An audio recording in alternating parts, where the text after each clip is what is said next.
Sejam muito bem-vindos a mais um vídeo aqui do nosso canal. Hoje, no nosso 13º dia de obra, quero começar respondendo a pergunta que eu deixei lá no vídeo passado, a respeito do aço do nosso concreto armado. E de fato, é aço que nós utilizamos para o concreto. E por quê? Teve muita gente que respondeu, até deixei o link lá no Instagram, que era ferro que nós utilizamos. E de certa maneira, até é. Na verdade, assim, o minério de ferro, ele é composto por carbono e entre outras coisas, e ele se transforma no aço. Então, assim, o composto de aço que nós utilizamos para o concreto armado, ele é mais flexível do que o ferro.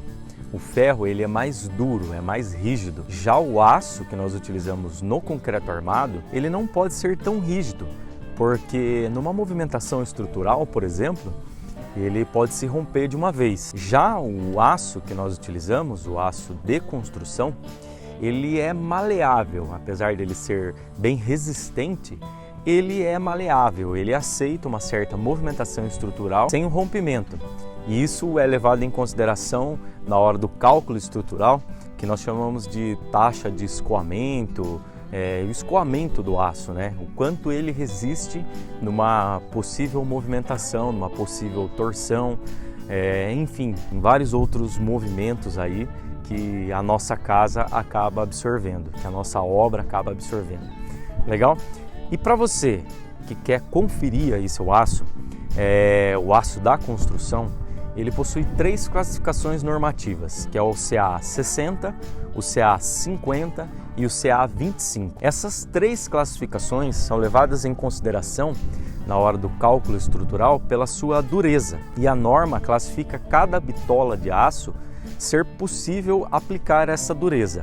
Então isso quer dizer que um aço CA 60, por exemplo, ele resiste 60 quilos por milímetro quadrado. Então assim, o aço de 8 milímetros, de 10 milímetros, por exemplo, ela tem uma seção nominal, que são os milímetros quadrados, e aí você aplica esse fator, que é o fator de tração de aço, o quanto ele resiste. Então no CA 50, CA 60 e CA 25. Em 1996 foi alterado essa norma e determinou que as empresas fabricantes de aço tinham que aplicar nas barras em alto relevo a sua marca, a sua classificação e quantos milímetros essa barra é, qual que é o diâmetro dessa barra.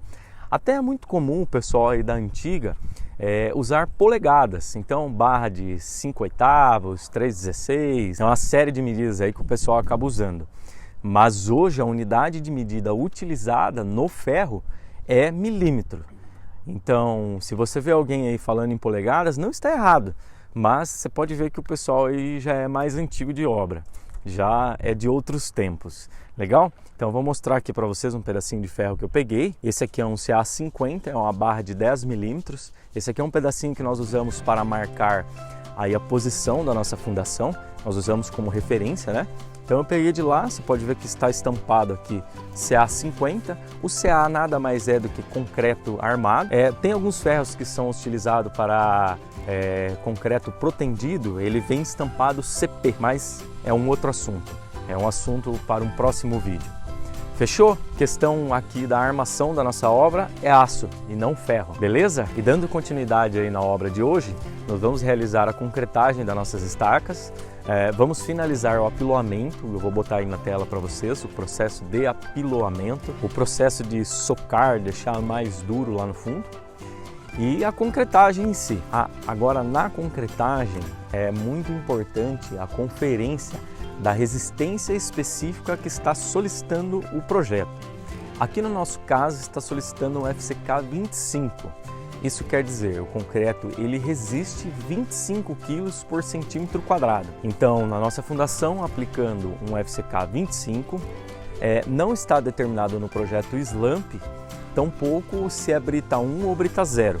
Geralmente na fundação a gente usa uma brita um pouco mais granulada, que é mais tranquilo. E o SLAMP nada mais é, superficialmente falando, quanto duro está esse concreto ou quanto aquoso, digamos assim, superficialmente falando. E assim, independente se o concreto ele está muito mole ou muito duro, quando ele vem da concreteira, quando ele vem da usina, ele tem que dar a resistência final de 25 MPa. quando nós fazemos o teste, nós colocamos no cilindro, nos corpos de prova, ao final de 28 dias, ele tem que dar os 25 MPa, no mínimo, tá? Quando nós temos uma fundação, por exemplo, que ela é profunda, que o concreto ele vai fazer um certo caminho, até chegar lá no fundo, ele vai bater. E se o concreto ele estiver muito mole, as pedras acabarão descendo e ficando no fundo. Isso nós chamamos de processo de desagregar o concreto em si. E você perde o efeito dele. Onde nós temos a descarga do concreto que fique longe da sua base, digamos assim, o ideal é você pedir um concreto um pouco mais seco, não o suficiente para gerar bicheiras, para ficar com o aço exposto, enfim, mas que seja o suficiente para que essas pedras, na hora que batam no fundo, não desagreguem, não desçam tudo e se separam aí da massa de cimento e de areia. Fechou? Outra coisa que nós precisamos utilizar, que é muito barato e que é muito eficiente aí na nossa obra, é esse carinha aqui, ó.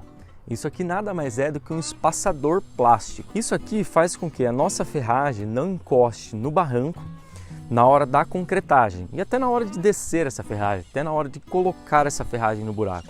Então nós colocamos, depois eu vou mostrar aqui para vocês a nossa ferragem já colocada. Esse espaçador plástico é super barato, eu peguei agora há pouco no nosso fornecedor, eu peguei 500 unidades, custou R$110, essas 500 unidades. Isso ajuda em muito nas nossas peças estruturais. Por quê? Porque ele vai dar a cobertura correta do nosso aço, a cobertura de concreto, e não vai deixar com que o aço fique encostado na terra, aqui no nosso caso da fundação.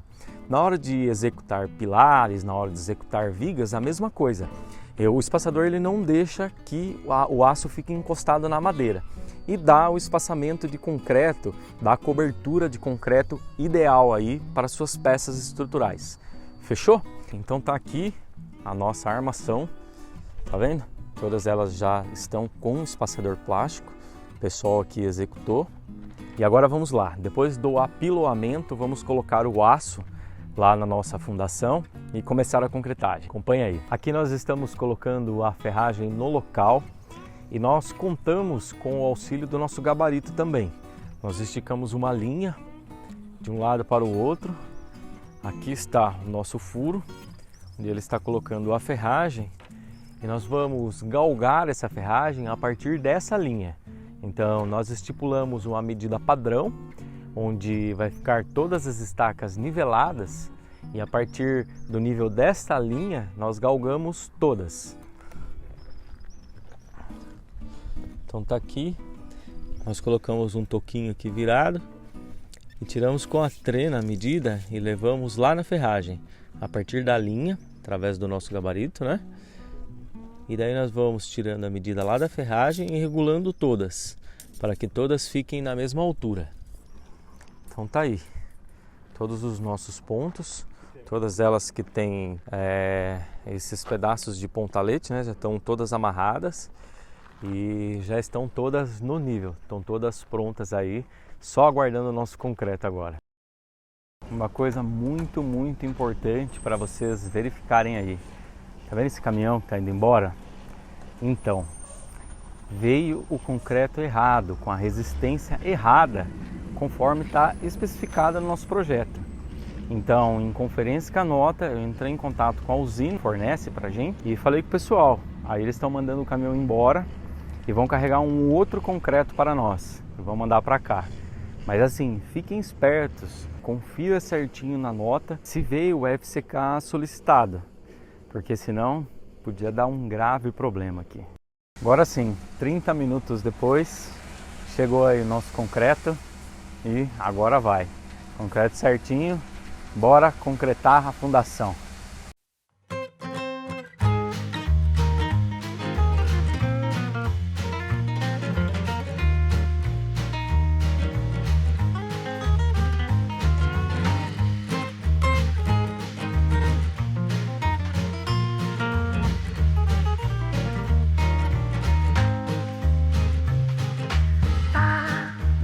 Missão concretagem cumprida.